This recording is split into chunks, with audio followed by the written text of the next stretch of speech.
Hey everyone and welcome back to the channel. Today we're journeying back in time, way back, to uncover the legendary founding of one of the greatest empires the world has ever known, Rome.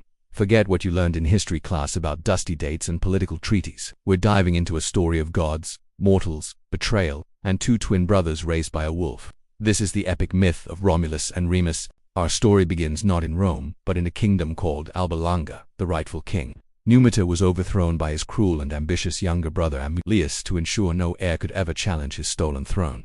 Romulus forced Numitor's only daughter, Rhea Silvia, to become a Vestal virgin, sworn to a life of celibacy. But the gods, it seems, had other plans. One day, the god of war himself, Mars, was so taken by Rhea Silvia's beauty that he came to her. From this divine union, twin boys were born, Romulus and Remus. When the tyrannical king Romulus learned of their birth, he was furious. These boys were a direct threat to his rule. He ordered a servant to take the infants and drown them in the Tiber River. But the servant, perhaps moved by pity or fear of divine retribution, couldn't bring himself to do it. Instead, he placed the twins in a basket and set it afloat on the river, hoping fate would be kinder to them than their great uncle. The river's currents carried the basket gently downstream until it came to rest at the foot of a fig tree, near a place that would one day be known as the Palatine Hill. What happens next is the most famous part of the story. The cries of the hungry infants attracted a she-wolf, a creature sacred to Mars. Instead of harming them, this she-wolf, known as Lupa, miraculously suckled the twins, nourishing them with her own milk. A woodpecker, another animal sacred to Mars, also helped by bringing them bits of food. This incredible image of a wolf nursing two human babies has become an enduring symbol of Rome itself. The twins' wild upbringing didn't last forever.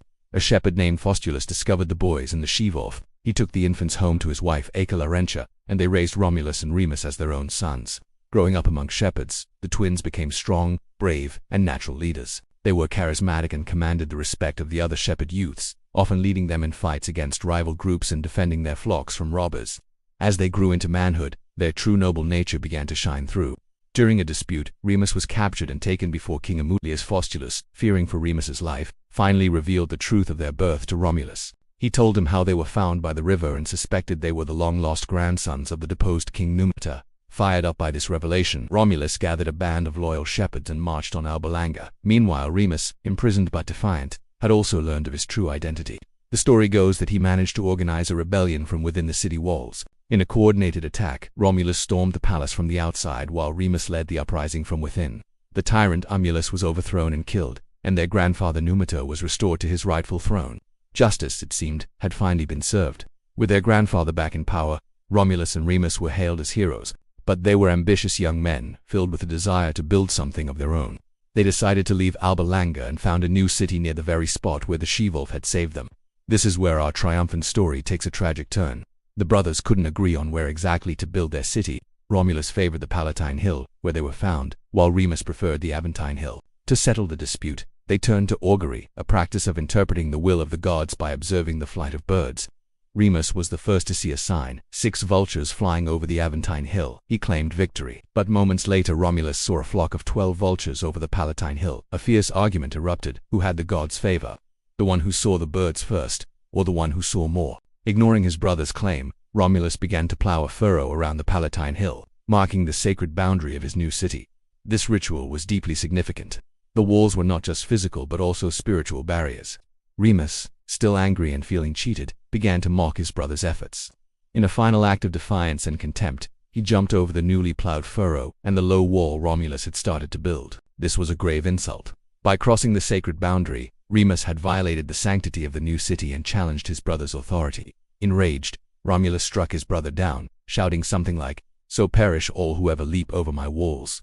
In that moment of fratricide, Remus was killed, and Romulus became the sole founder of the city. He named it after himself, Rome. So, on April 21st, 753 BC, according to legend, the city of Rome was founded. Born from a divine heritage, nurtured by a wolf, and consecrated in a brother's blood, Romulus went on to become Rome's first king, establishing its earliest laws, its senate, and its army. He populated his new city by offering asylum to fugitives and exiles, and famously, by engineering the abduction of the Sabine women to provide wives for his male citizens, but that's a whole other epic story for another day. This myth, of course, is just that, a myth. Historians and archaeologists have different, more scientific explanations for the origins of Rome. But the story of Romulus and Remus was incredibly important to the Romans themselves. It gave them a sense of divine destiny, a belief that their city was founded by the son of a god and preordained for greatness. It explained their resilience, their warrior spirit, and their deep connection to their land. It's a powerful, dramatic, and unforgettable foundation story that has echoed through the millennia. What do you think? Is it a tragic tale of brotherly rivalry or an inspiring epic of a city destined for glory? Let me know your thoughts in the comments below. Thanks so much for watching and for joining me on this journey into myth and legend. If you enjoyed this story, please hit that like button. And don't forget to subscribe and turn on notifications so you don't miss our next adventure into the past. See you next time.